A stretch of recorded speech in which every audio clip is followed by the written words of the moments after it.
Today I'm making a sourdough discard using rosemary and Asiago cheese and making a delicious bread. Well, hi guys, welcome back to Linda's Pantry, and today I am making a rosemary and Asiago cheese bread for you.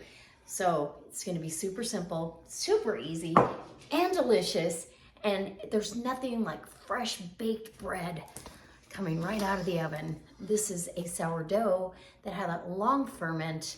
I just did a video for you, so hopefully you saw that, how I did that. This is, I'm gonna use sourdough starter or discard, as you would say, only because I have it, I might as well use it. It'll add some more flavor, and hopefully, yeah, we get even better bread than I'm used to. But the Asiago is gonna have the bite and the rosemary. We're using fresh rosemary too.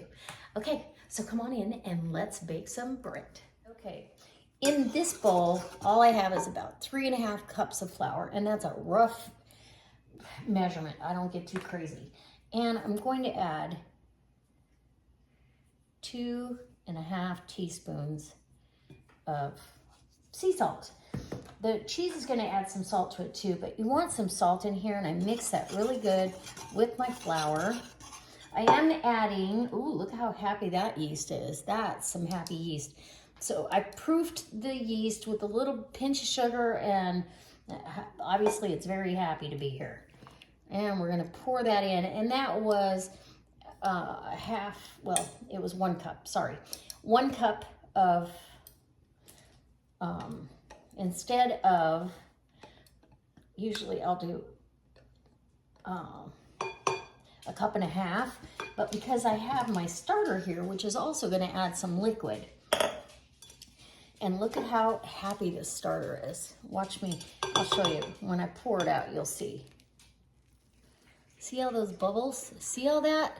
That's a very happy starter. And I fed it this morning, so it's had a few hours to really get happy, and it almost doubled in size in the bowl there. So we're gonna go ahead.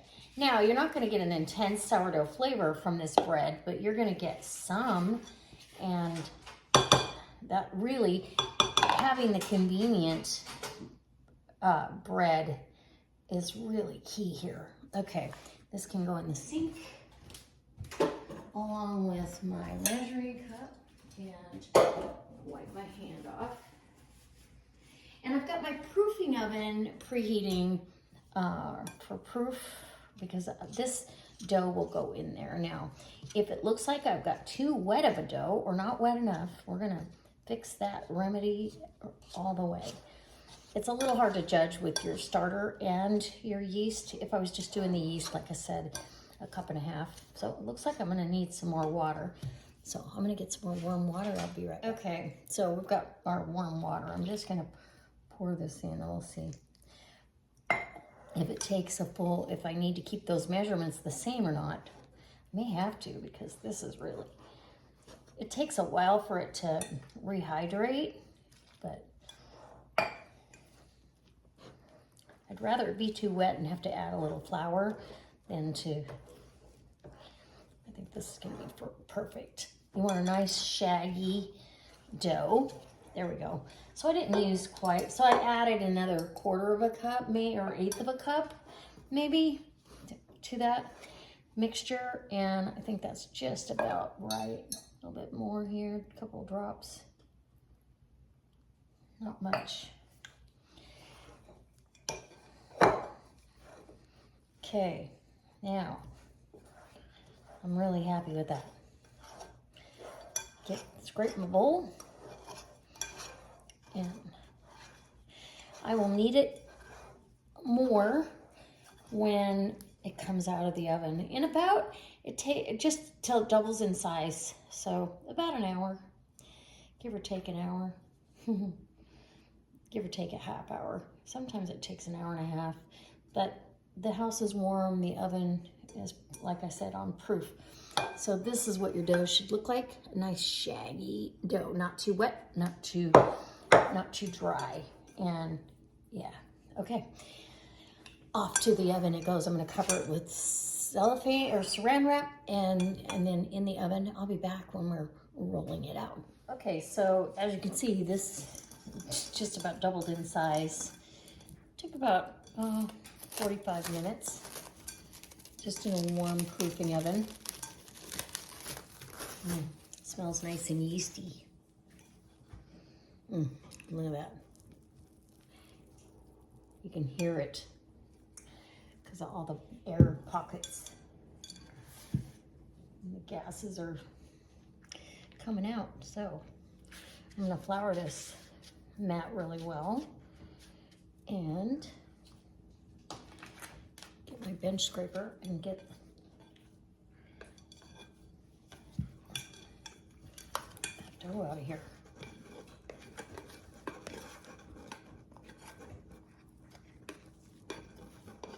Oh, this is gonna be good. So I've done this a couple of different times, this technique. I just haven't done it with using the sourdough starter as well, or the discard. And I needed to get rid of some of that, so that's how I do it. And look at that, look at that, look at that. That's awesome.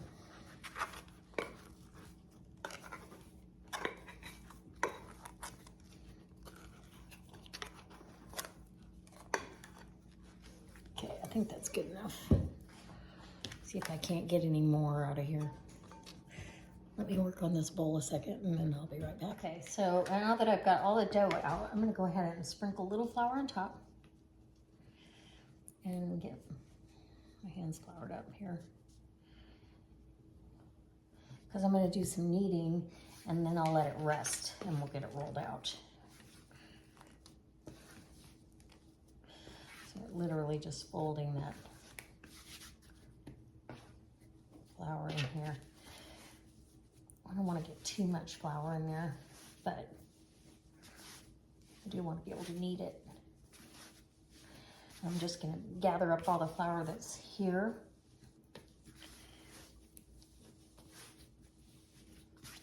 It's going to have great texture. The dough feels really good.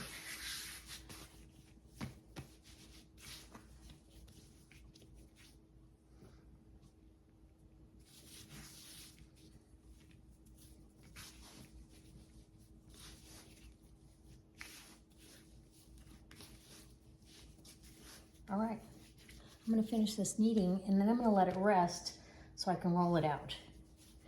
Over on my board here, I've got rosemary, about 2 heaping tablespoons of fresh rosemary. I've got a sprig left for garnish on the top so you can see that. And then Asiago cheese, grated, fresh grated Asiago. So it's gonna be super delicious. About 3 more minutes of kneading and we'll be back. Okay, so now we've got the bread and I can tell it's still springing back a little bit, but it's trying to be pretty relaxed. I think it'll be good enough. We're gonna get this rolled out almost like you would cinnamon rolls. Get some of those air bubbles out of there. And I'm using just a regular Dutch oven that has a lid that doesn't have any air gaps, no air pockets, no holes for it. So roll it out kind of like a rectangle, if that makes sense. So see, this is nice. It's rolled out nice. Hopefully you can see everything I got going on. Here we go. Okay. And you'll want a nice big mat for this. I love this mat. It's got a lip on it so it'll hold the flour in. Then we're gonna sprinkle our rosemary out. And this is so good and so fragrant. And it's swirled through the bread, so it's actually very good. And because it's fresh, it kind of mellows as you cook the bread. As the bread bakes, that's gonna mellow out. Now the Asiago cheese. Oh my goodness. And this, if you've never had Asiago, it's got a sharper bite than Parmesan. So it's definitely gonna be very evident that there's cheese in here. It smells wonderful. Okay. And here we go. So then once you've got that all spread out, just like that, it's almost like you're dressing up a pizza. Then we're gonna roll this up, just like we would for cinnamon rolls. And I'm just gonna roll it from my direction, just to make it easy. You want it tight enough that you're not gonna have big pockets of air space, if that makes sense. And it may get a little sticky. That's okay, it's gonna stick to itself. Look at this. And then, just because I know how this happens for me, I'm gonna brush everything off to the side. So here, after the dough has been rolled up, you're gonna put some parchment paper down with the flour, just so it doesn't stick to the parchment. And it won't in the cooking process. This is strictly for putting this together. Get that rolled off onto your parchment, and then you're gonna cut it with your bench scraper lengthwise down the center. This makes such a pretty loaf of bread. It's really easy to do. There's no right or wrong when you do this either. If you're a little off, it's okay. So you're gonna do this, and as soon as you get that accomplished, you're then gonna take, kind of flip it so it's exposing those layers in there. And then you'll wanna go ahead and seal one end to the other. And then you're literally just wrapping back and forth. Almost like you're braiding it, but not a third piece of dough. You could do that in threes if you wanted to and make a braid, but I'm just gonna do it this way. If you guys wanna see a braided loaf of bread, let me know in the comments down below and I'll get that together. So then I just wrap it around itself so it can fit into the Dutch oven, and it will rise to the occasion and make it beautiful. And then after you've got that accomplished, you're gonna go ahead and add some whatever leftover cheese you might have that was laying on the board, and then some fresh rosemary for garnish to also show what's inside. More cheese is always good though. Can't have enough cheese, right? So here's some fresh rosemary, and we'll get this all decorated. And I'll be back. Okay, so I'm gonna go ahead and get this in the oven. I preheated the oven to 450 degrees. You can go up as high as 500, but 450 seems to be a good spot. There's your bread on parchment. Doink, right in there. Put that lid on, and off she goes to do a nice big spread up. And I used a pan that's a little more narrow, so hopefully it'll spring up high. All right, I'll be back. Okay, so I'm not sure if this actually does it justice, but this bread is gorgeous. Absolutely gorgeous. And there's another one in the oven, just like it. So we're gonna cut into this and see. Now it's got a crusty exterior, look at perfect on the bottom. I don't think, this is my opinion, and that, so, you know, I don't think the rice is worth putting that down. Oh, and this, I can feel how tender inside is. This was very hard to leave it just sit. So look at, you have the rosemary and the cheese, and it's a pretty close crumb, even though it really did rise up to the occasion. It's not got big giant holes, but I don't know that I want it for that, because I really want to have this as a piece of bread that we, you know, I don't need big craters. Butter falls through, and then it ends up on your plate, and sometimes that's just not where you want it. So let's take a bite and see what we got. Oh my gosh.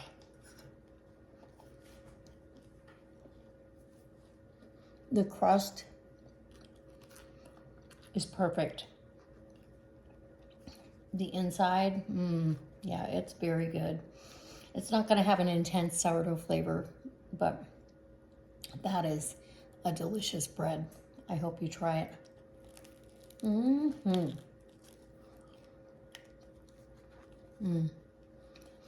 And I've got another sourdough discard bread that I want to share with you coming up. We'll have that one coming up next. All right. Look at that gorgeous loaf of bread. Yum. Next. And here's a second loaf that I did that same day.